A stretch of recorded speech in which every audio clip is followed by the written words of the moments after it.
Pemirsa, dikucilkannya Qatar oleh 6 negara Liga Arab plus Maladewa membuat kawasan Teluk kembali memanas dan memicu aneka kekhawatiran terhadap dampaknya bagi dunia, termasuk Indonesia.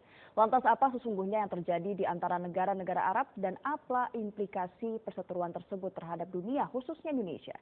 Kita langsung saja membahasnya bersama pengamat Timur Tengah. Sudah hadir bersama kami Bapak Smith Al-Hadar. Selamat siang Pak Smith. Selamat siang. Iya, kita melihat 2 hari ini keadaan di Jazirah Arab ini sangat memanas. Kemarin ada 4 negara, sekarang hingga siang ini ada 7 negara yang memutuskan hubungan diplomatik. Sebenarnya apa yang terjadi? Apa yang menjadi latar belakang? Mungkin ada alasan lain selain mereka diduga mendanai terorisme mungkin Pak? Iya, sebenarnya walaupun ada 7 negara yang memboikot atau memutuskan hubungan diplomatik dengan Qatar, tapi sebenarnya Saudi Arabia yang paling berperan dalam soal ini. Oke. Nah itu disebabkan oleh sikap Qatar yang bersahabat dengan Iran. Padahal Arab Saudi menganggap Iran sebagai musuh bebuyutan dan mereka tidak punya hubungan diplomatik sampai sekarang ini. Nah jadi tuduhan bahwa Qatar mendukung teroris ini masih dalam tanda kutip. Kalau ISIS jelas enggak, karena di Qatar itu ada pangkalan udara terbesar di kawasan Teluk, yaitu Al-Udeid itu digunakan oleh Amerika Serikat dan Inggris dalam serangan mereka terhadap Taliban di Afghanistan, ISIS di Irak maupun di Suriah. Gitu. Tapi memang Qatar mendukung kelompok-kelompok Islam militan menurut pandangannya Arab Saudi. Misalnya masih abu-abu sebenarnya Pak ya. Misalnya Qatar mendukung Hizbullah yang didukung Iran juga di Lebanon gitu. Nah, Hizbullah ini oleh Saudi telah ditetapkan sebagai kelompok teroris. Nah, kemudian Qatar mendukung Ikhwanul Muslimin yang tahun 2013 itu memenangkan pemilu di Mesir dan membawa Muhammad Mursi sebagai presiden. Ini juga sebagai pemantik ya yang dilakukan Arab Saudi ya Pak ya? Iya, dan khususnya itu tanggal 20-21 itu ada KTT, 3 KTT di Arab Saudi dalam waktu 2 hari. Yaitu KTT Saudi Amerika Serikat, KTT Amerika Serikat GCC atau Dewan Kerjasama Teluk yang terdiri dari 6 negara Arab Teluk itu, dan kemudian KTT Arab, Islam, dan Amerika Serikat. Ya. Yang intinya semua KTT ini itu menyerukan agar melawan terorisme secara bersama-sama dan membendung Iran yang dituduh sebagai negara yang mensponsori terorisme di dunia. Jadi apa yang Qatar lakukan itu dipandang sebagai upaya merusak upaya-upaya penyeruan anti terorisme dan juga anti radikalisme dan pembendungan terhadap Iran ini dirusak oleh Qatar gitu. Nah, bagaimanapun juga dengan diputusnya hubungan diplomatik dengan Qatar ini ya hancurlah GCC itu, Dewan Kerjasama Teluk gitu. Lantas bagaimana nasib ke depannya untuk Qatar? Karena ini semakin banyak nampaknya negara yang memutuskan untuk memutus hubungan diplomatik mereka. Iya, secara ekonomi tidak begitu berpengaruh.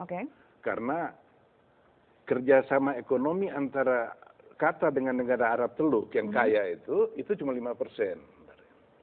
Nah, tapi memang Qatar ini sangat bergantung kepada daratan Saudi yang berbatasan dengan Qatar, di mana impor Qatar bahan makanan itu didatangkan dari Saudi masuk ke Qatar. Ini akan menjadi impact yang besar sekali berarti ya Pak ya? Tapi Qatar baru-baru ini meresmikan pelabuhan laut yang sangat besar. Sehingga bisa digunakan secara maksimum untuk mengganti kehilangan jalur Saudi Qatar itu. Nah, mengenai penerbangan, memang Qatar ini terletak di tengah-tengah antara Oman, Uni Emirat Arab dan Saudi, kemudian di sini Bahrain dan Kuwait. Nah, ini kan larangan bukan cuma di darat, tapi di seluruh lini ya, teritori udara Qatar pun dilarang. Nah, tapi karena Qatar bersahabat dengan Iran, itu penerbangan Qatar bisa dia kalau tadinya dia ke Uni Emirat Arab baru begini, tapi ini dia ke timur. Ya. Dan dia bisa terbang. Ya. Begitu juga kapal-kapal transportasi laut itu lewat Selat Hormuz masuk langsung ke Qatar. Nah, implikasinya apa dan bagaimana sikap Indonesia untuk menghadapi hal ini? Apakah Indonesia harus bersikap memihak atau tetap pada pendiriannya non-blok? Jangan, Indonesia jangan memihak. Tentu saja. Nah, dan karena Indonesia punya posisi yang sangat strategis dalam kasus ini. Karena Indonesia berhubungan baik dengan Iran, berhubungan baik dengan Qatar dan dengan Saudi dan negara-negara Arab Teluk itu.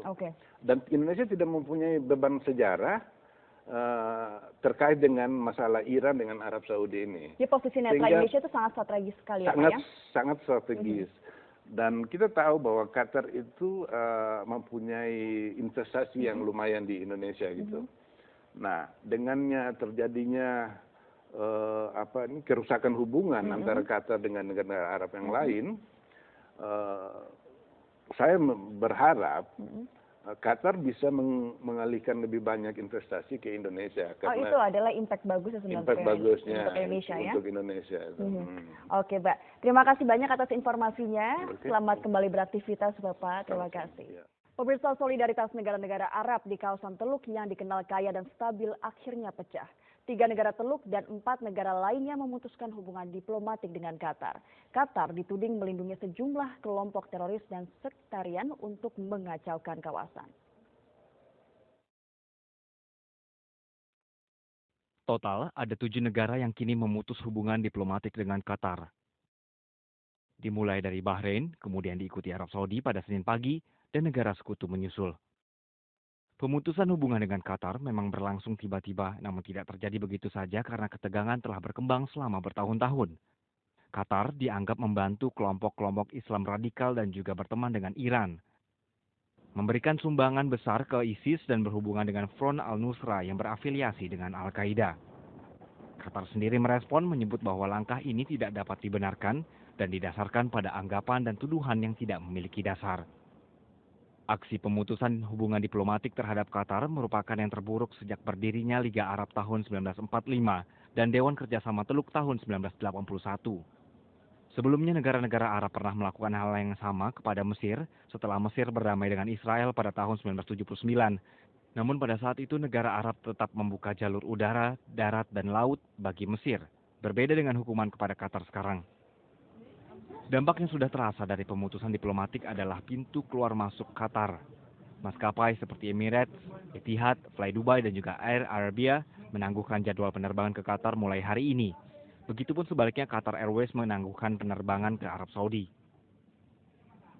Hal ini akan mengganggu lalu lintas perjalanan antar benua karena selama ini Doha serta Dubai dan juga Abu Dhabi menjadi penghubung jalur penerbangan Asia, Eropa, dan Australia.